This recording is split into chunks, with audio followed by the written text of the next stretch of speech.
Good morning, word study friends. Welcome to This Week in Word Study. Today we are going to sort number 71. Today's headers this week are homophones. Homophones are words that are spelled differently but sound the same and have a different meaning. This is similar to last week's sort.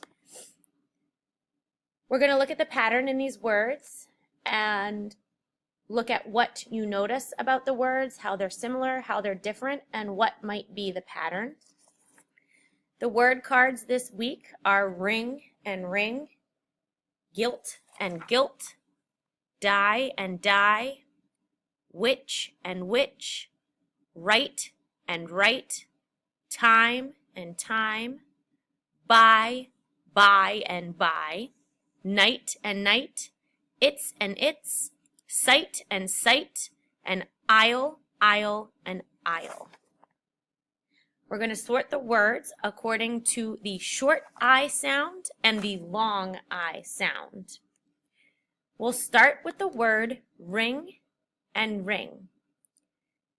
There is a ring that goes on your finger, and then when you have to wring out a washcloth, that starts with a W. They sound the same, yet they have different meanings. It also has the short I, ing. In that same column is ilt, with the short I sound. In the same column is witch and witch.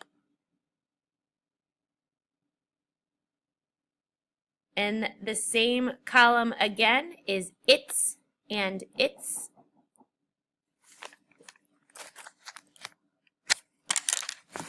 And those are the only words that go in that column. The next column is the long I sound. We'll start with die and die, night and night. These are three words that are homophones, buy and buy. Another set of three, which are aisle and aisle and aisle. Time and time. Sight and sight. And last but not least, right and right. I'm excited to see the definitions that you find for those words so that you can tell the difference in those words that have different meanings, yet they sound the same because they are homophones. Thank you for watching This Week in Word Study. I'm excited to see the outcome of your quizzes. Have a great week.